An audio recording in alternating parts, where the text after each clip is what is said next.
Adley Rutchman has been one of the most disappointing players at the position, let alone in fantasy. I think it's time to stop considering him a top 10 catcher. I got that and more on today's action packed episode of Locked On Fantasy Baseball.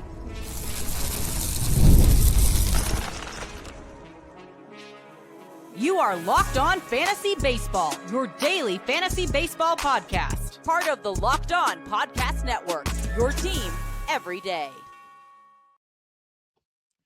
Hello, fantasy baseball fanatics, and welcome to the Locked On Fantasy Baseball podcast, brought to you by the Locked On Podcast Network, your team every day.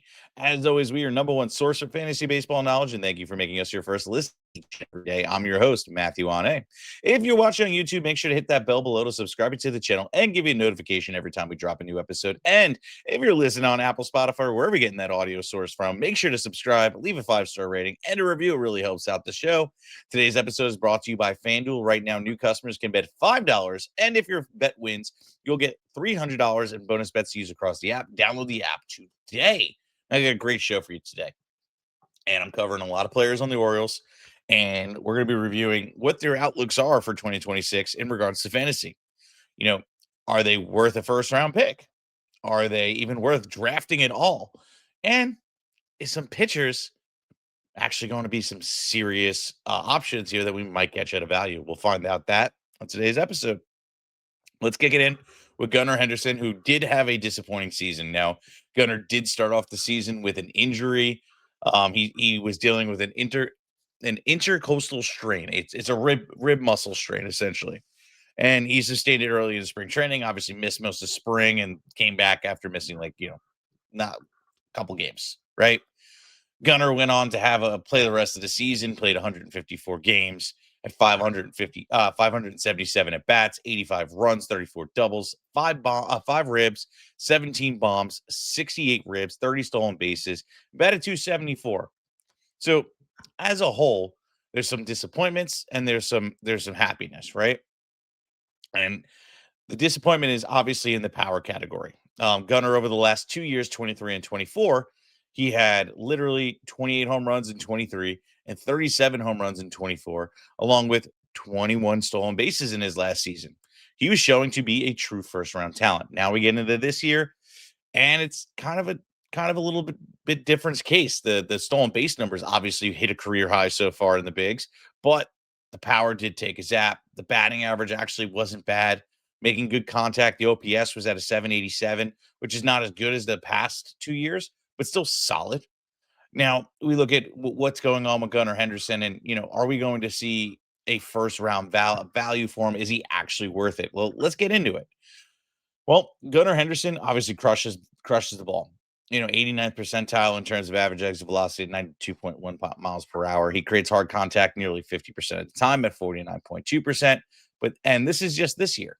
And this year had about an average-ish year at barrel, which if you don't know what barrel is quality contact. So when I'm making quality contact, there's a chance of real power in that thing going over the fence. Now, how much is it that we're seeing the rib muscle injury really playing a part into the power in him and his swing? I think a lot. I mean, he's down quite a bit. I mean, last year he had 11.2% barrel rate. This year, 8.4. I mean, that's a significant drop off. Even the hard contact percentage is down quite a bit, 53.9%. And then you look at this year, it's 49.2. So that's about, nearly 4%. You look at it and you go, what was going on with Gunnar Henderson? Well, he was hurt, obviously, coming into the season. You look at how often he chased and how often he whiffed and how often he struck out versus, 2024, where, he didn't really chase. He only did that about 23%. Now, the whiffing and striking out was about 24 and 22%, which isn't atrocious, but at least he walked 10.8% of the time. Whereas in 2025, he only walked about 9.5%. Now, the walk and strikeout percentages aren't atrocious, even in a bad year for him. So do I see positive regression for 2026? Absolutely. I mean, Gunnar Henderson, this talent just doesn't disappear. That's just part one. Part two is, is Gunnar Henderson going to live up to the first round pick? You're going to get return on investment, return on pick, right? ROP. And the key part with that is, I think so. I think that, Gunnar Henderson talent is there, and I think that the negative regressions we saw from the injury this year ultimately isn't going to hamper him in 2026. So ultimately, I feel that, with Gunnar Henderson, we're going to be drafting in the first round. I think he's going to be a return on the pick. If anything, he might come into value and not go as a top 5 pick and go towards the end of the first round. And that's the amazing spot, right? You're going to be able to get, I think, a guy that can finish his top 5, being that he's a 5 category contributor, and get him at a discount. And it's going to be a perfect year to draft him. He's going to be a guy I'm going to be targeting in the first round in nearly every draft if he's going that late. But let's move on. Let's talk about Jordan Westburg, playing second and third, at least if we play it on Yahoo, and who had a rough season in terms of injury, almost Alberto Mondesi-esque. Was in and out of that lineup constantly and was, ultimately disappointing in that outlook, right? But when he played, he was actually really good. 328 at bats, 59 runs, 10 doubles, a triple, 17 home runs, 41 ribs, a stolen base, batted 265. The home run pace is stellar. It's a better home run pace than his rookie year in 24, where he had 18 home runs to 447 at bats. He literally had, 90 less at bats this year and was able to hit one less home run than that. That's fantastic pace. On top of that, he looked really good overall, like was making good contact, and just really just saying, hey, I'm here. I'm going to be elite in this league. Now, the underlying stats don't really align with it, especially since he's been in and out of the league, in and out of the lineup. But ultimately, you got to look at it like this: a guy that has a barrel percentage of 11.2% in an injury season. That's phenomenal contact with the ball. Now, I'd like to see a little bit more consistency in the hard contact percentage, right? So how often he's hitting that ball hard, and what's considered hard. 43%, that's like right at league average almost. I would like to see a little bit more like 45, 47%. And that would really make me buy into the power upside off this year. The walking and whiffing and striking out. Now, that's pretty much just his game. You look at last year, and if it ever loads, and it's a little bit better, but the walks he really just doesn't do. I don't understand why, but hey, it is what it is. But the dude does have a great profile. I think the injuries this year hampered how often he hits the ball hard, but the barreling percentage is still elite and did not drop. It was 11.8 in 2024, 11.2 in 2025. At least he makes great contact with the ball, which is key, which I think we're going to see. As long as he's healthy, he's going to be worth the pick. You're going to get return on your pick. It is awesome. He just comes with a risk. So where does that take me for him? Well, he's obviously not going to be a top 5 baseman or second baseman just because of the fact that he comes with a risk. Probably more like 8 or 9 position, and hopefully, in the pick 70s areas where I'm really hoping. If he's going higher than that, that's where I'm going to have a problem with Jordan Westburg because of that. I can't pay for a guy that's been hurt and isn't able to play a full season. That's where I kind of you have to build in the risk reward kind of situation. Yeah, you can get a lot of reward, but is it actually worth it? Jordan Westburg, I'm not really sure. I don't think I'm going to pay the price. So it is what it is. But Jordan Westburg, I think, is going to be an asset as long as the price is right in 2026. So he's going to be a guy I'm targeting for the right price. Let's move on. So about Jackson Holliday, a true disappointment. Another young guy that's kind of like flopped. Now, granted, Jackson Holliday, I have underwear older than Jackson Holliday. So that's one thing. I'm kidding. Obviously, that'd be really gross. But Jackson Holliday in his first full season, underwhelming to say the least. 586 at bats, 70 runs, 21 doubles, 3 triple, 17 bombs, 55 ribs, 17 stolen bases. And batted 242. This is coming from one of the top prospects in baseball when he was still a prospect, where the expectations were the sky was the limit. We thought home run was there. We thought, speed would be at least decent. We thought that the average would be there. None of that has come to fruition in the bigs. And this is kind of an issue for me. Now, yes, granted, again, he's only 21 years old, but a skinny dude at 6 foot at only 185 pounds. What are we really expecting from this kid? Is the power actually ever going to come to fruition? Well, the way he's making contact with the ball says probably not. Barreling 7.8% of the time, only creating hard contact 40.8% of the time. Those two together say there's not going to be positive regression in the power category at all. Even the average exit velocity is in the toilet, 88.8 miles an hour. The expected slug is at 416, which is nice, but not, getting the job done. The expected batting average is to 251, where you hit 242. I mean, not that far off. And even the XWOB is like meh at 322. The thing is not Chase, but the dude still doesn't walk enough, only 8.6% of the time, and strikes out 21% of the time, and whiffs 24%. Now, you need to see a guy walk a smidge bit better, and along with strike out less or walk more if they're striking out that much for the batting average to have some positive regression. And now we've seen 1.5 seasons of Jackson Holliday, and in an underwhelming season where none of those stats were super, make you super excited for 2024. Let's put it that 2026. So for me, he's definitely falling outside of my top 12 at second base. I don't think I'm touching him with a 10-foot pole in a draft. But coming up next, like I mentioned at the top, Adley Rutchman. Is he an actual top 20, top 10 catcher anymore? I don't know. We'll find out coming up right after this.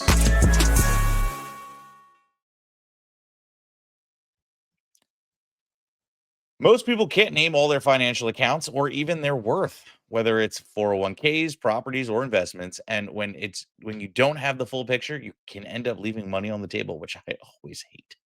So I use Monarch Money. It's an all-in-one personal finance tool that brings all your entire financial life together in one clean, easy-to-use interface on your laptop or phone. Monarch is built for people with busy lives. If you put your organizing your finances, Monarch Money is for you.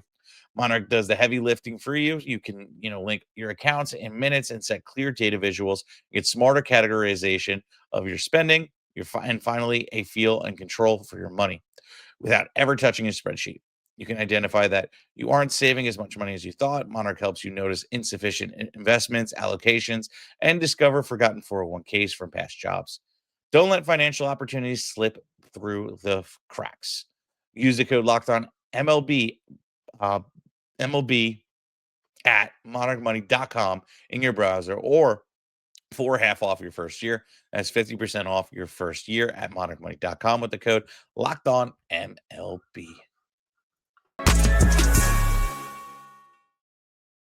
Now, all right. Look, off season's here. It's time to prep for 2026. There's only one way to do it, and that's joining us on the Insider Track, where you're going to be able to get all our premium content, our rankings, our sleepers, breakout, bust, be able to ask us questions. It's all part of how you win your league and interacting with us. So check us out. Links in the description below. So let's get back into it without further ado. Adley Rutchman, catcher for the Baltimore Orioles. And, I think we need to revisit what our expectations are of Adley Rutchman as a whole.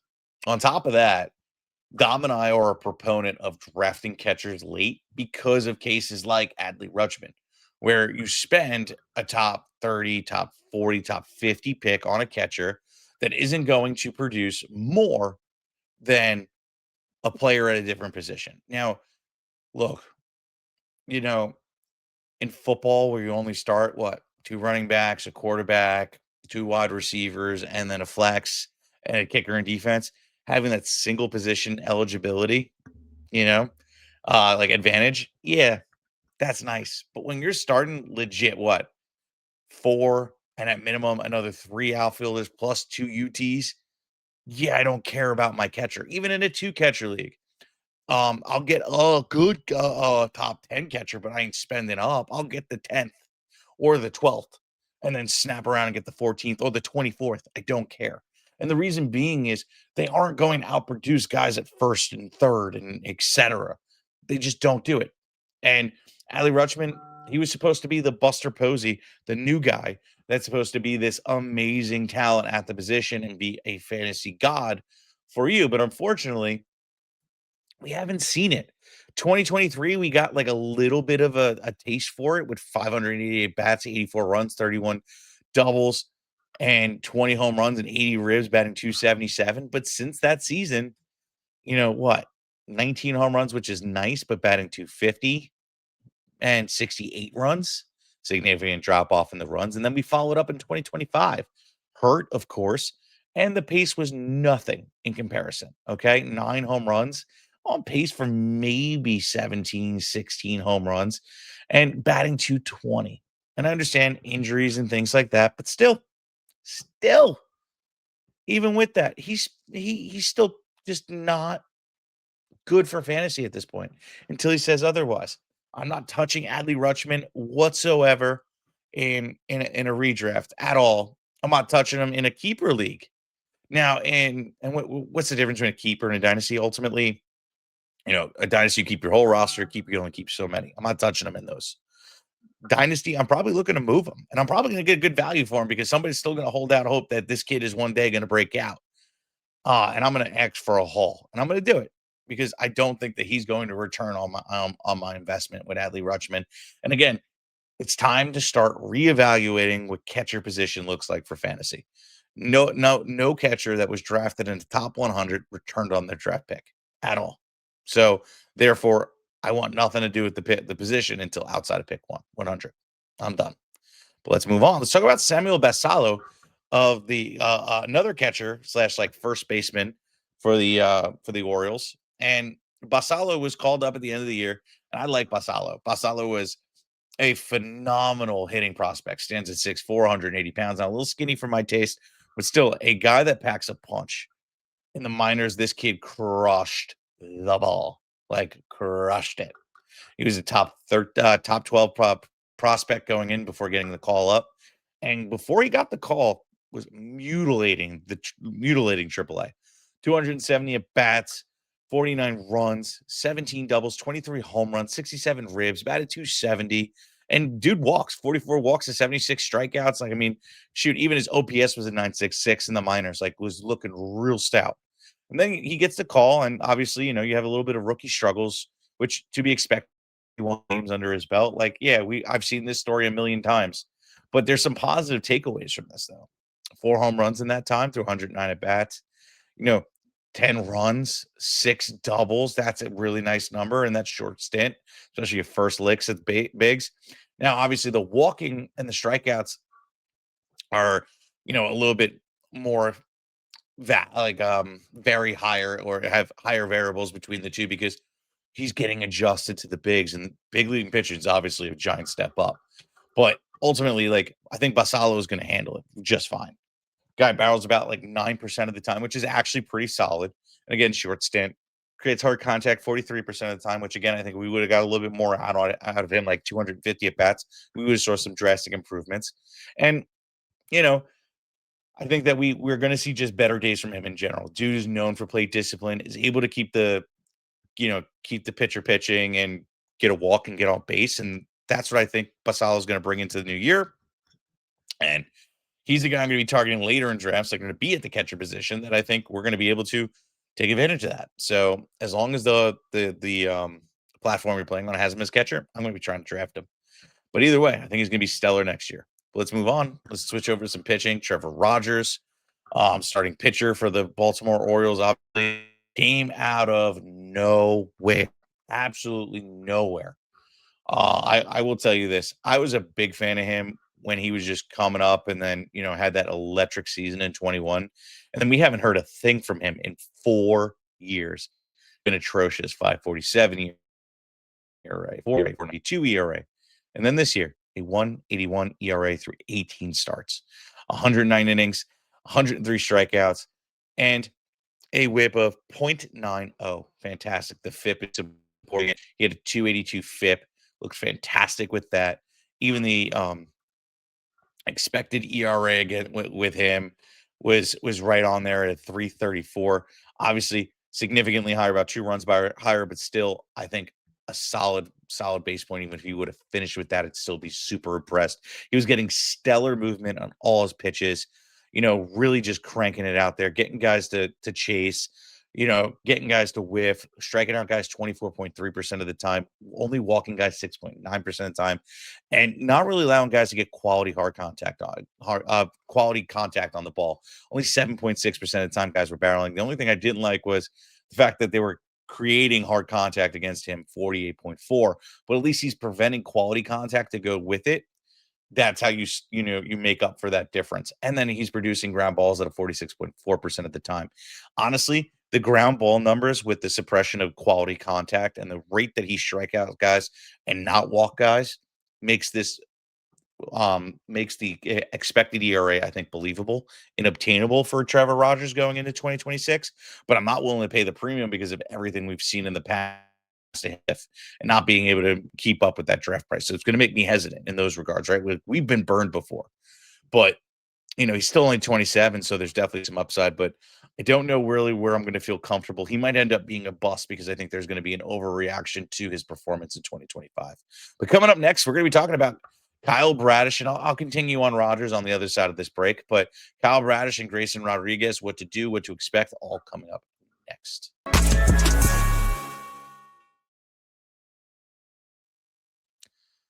The NFL season is here, and FanDuel has an offer you don't want to miss.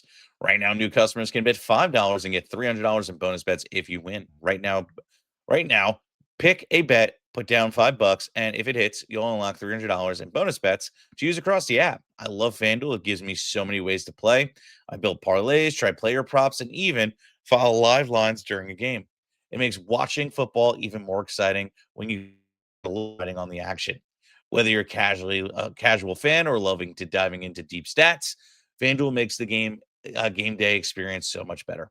So what are you waiting for? Visit FanDuel.com to download FanDuel app today and get started. And look, I got a little bet for you coming up this week. So look, I think that Jackson Dart, you're going to be able to get the over on the rushing yards. I think that Cam Scatterby, you're going to be able to get an anytime touchdown. I think that Jackson Dart, anytime touchdown. And I think you'll be able to get Wan'Dale Robinson for at least +6 receptions in a single game. This is the same game parlay. I think this is going to be a great matchup for them. And I think that this is completely obtainable. So, bet on the Giants this week, which is the first time I've been able to say that in years. And all right, let's get back into it. And like I promised, I'll just go a little bit more into Trevor Rogers than I'm done. Trevor Rogers, ultimately, I feel the overreaction is coming. There's still those truthers out there that are excited to see him back. I feel like, honestly, the price is going to get so high, we might see him as like an SP3 or possibly a low-end SP2. And that's where I'm going to be screaming from the rooftops, bust candidate, negative regression, just on that. I mean, we see the expected ERA should be two runs higher than what we saw out on the field. And, even though everything is great, we haven't seen it in such a long time. Is it a fluke or is it, repeatable? Everything says it should be repeatable, but are you willing to risk your season drafting him as an SP2? That's the question you're going to have to ask yourself. I mean, he's good, but is he that good? Because you're going to be passing on names that, quite honestly, I've been doing it for a while or have the upside that, we've all don't have a track record of Trevor Rogers like that. So it's just a question you're going to have to and a decision you're going to have to make on draft day. Let's move on. Let's talk about Kyle Bradish. Now, impressive as hell. Bradish going into the 2024 season before he got Tommy John was one of the guys I was targeting in every draft. I actually had him ranked as a top 24 pitcher. He comes back from Tommy John, and he looked like he picked up right where he left off. Kyle Bradish was a absolute stud on that mound this year. Like, I am beyond impressed. And I understand it's 6 starts, but still 32 innings, 47 strikeouts, a 2.53 ERA. The FIP was 2.45, supporting the ERA wholeheartedly, and a 103 whip. He was looking so good, like electric out on that mound. And you just look, even though it was a short stint, like he was getting great movement on his breaking balls, good movement on his fastball. Like, things were doing amazing. Fastball was sitting in 94.7 miles an hour. He can definitely get that up to 95 or even stay in that range. He's going to be able to be successful with that fastball, getting guys to chase 31.2% of the time, creating whiffs 34.8%, striking out guys 37.3%. Now, those numbers are not sustainable. Obviously, there's going to be negative regression in a full season, but I think we'll see 26, 25% strikeout percentage. I think we'll see the walk percentage stay where it is at 7.9, and I'm not mad at it. Those are key parts. I think the whiffs will probably come back down to earth too and be in the 20s, but I think at an elite level. And I think Bradish is definitely going to be worth a high-end SP3, in my opinion. I don't know if I'm really gonna, you know, sign the dotted line on Bradish as an SP2. I need to see it for a full season, as it's been 2 years now. But the last time he did pitch 168 innings, he was an absolute unit. Now we've seen 3 years. Well, and when I say 3 years, it's really just been 1 year and 2 years put together. That's made half a season, where Bradish is able to show that he's able to just perform at an elite level. I'm excited for him. I think SP3 is going to be a fair price. I think the kid's got all the talent in the world, and oh, the expectation for him in 2026 for me is going to be so much higher than I think the rest of the community, because I think he's going to be forgotten. He's coming back from Tommy John. You didn't pick him up off waivers, or you just didn't know who he was. You didn't realize the way he ended the season, which then therefore you're missing out on this guy. You probably completely forgot about him, and you're like, oh wow, he's back. Oh, I'll draft him late, and then he's gone. He's a guy that I'm 100% not only going to call a bounce back, but I think a full-blown breakout year.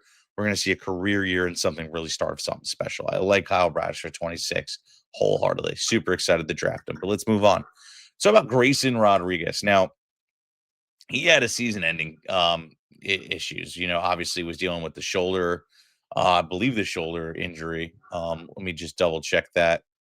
But he was definitely dealing with stuff. He was a lot of ambiguity regarding, is he actually going to play this year? Here we go.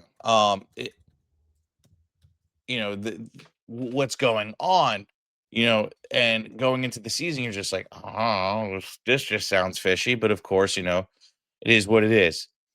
But ultimately, he had an elbow injury, which required him to undergo debridement surgery in August to remove the bone chips, and has been dealing with elbow inflammation ever since.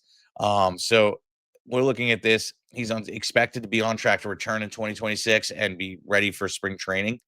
But, how are we evaluating him? What is Grayson Rodriguez's expectations for 2026 season? And that's a great question to ask yourself, because this year when he did pitch, it was not a good time. Like, we pizzaed instead of French fried. We French fried instead of pizza, and it just did not play out for us very well. But it is what it is. Luckily, if you drafted late, you didn't have to pay the price and have to, play that game. Oh, man, I lost my pitcher this early. But, last year in 2024, he did it, not great. I think with Grayson for coming back from this year, if he pitches, he's a guy I'm going to target as long as the price doesn't get out of control. I mean, he was one of the best pitching prospects in baseball at a time, and has good stuff, and I think is very talented, but he's a dodo bird for one. And two, the guy is legit like hurt now, and I'm just like, I don't know how exactly where to put him in my rankings, but I think SP5, SP6 is a good price. Is he going to go there? Probably not, if I'm being realistic. The name value and the expectation of him finally breaking out, I think, is going to drive up the cost. And, if he hits anything like high-end SP4 or SP3 range, I'm not touching him with a 10-foot pole. Another guy I'm going to call a bust and just kind of call it a day. I think the price is going to be a thing. And when I say bust, right, it's not that they're not talented, not that they're going to have not going to have a good season, but are they going to return on the draft price? And that's kind of the key part, right? You got to look at, what are you investing? What is going to best help you win, right? And what did you give up to go out and pick Grayson Rodriguez, for instance? And that's what you got to evaluate. Is there somebody better out there that has a little bit better track record, that you know what to expect and doesn't have all these question marks, and it could flop in either direction? And you know what? It may not be a pendulum swing. Maybe it hit the ceiling and it's stuck there, and it's just going to be a bad season. But we don't know. Ultimately, I'm not paying the price for a risky guy like this. I mean, obviously, high risk, high reward. You got to risk it to get the biscuit, but there's some things that's just like, well, let me go out there and make a 20-leg parlay and think I'm going to hit that off of a $2 bet and make $70,000. The likelihood is not in your favor. Hence why they're willing to give you $70,000 if the parlay hits, right? Like, it's the same thing with Grayson Rodriguez. You're really taking a chance here. It's less luck than going to get a scratch off at the store. So, I mean, Grayson Rodriguez, I think if the price is right, we're going to be targeting him. If the price has gone through the roof again, I ain't touching him with a 10-foot pole. But guys, thank you for hanging out with me today. And please like, subscribe, comment, rate, weekend to share the show because we truly love bringing it to you each and every weekend. And thank you for making Locked On Fantasy Baseball your first listen each and every day. For your second listen, check out the all-new Locked On MLB Game Night. Every game, every night, all season long. Get your local analysis on a national scale. Find MLB Game Night on Locked On MLB on YouTube or wherever you listen to your podcast. With that being said, guys, peace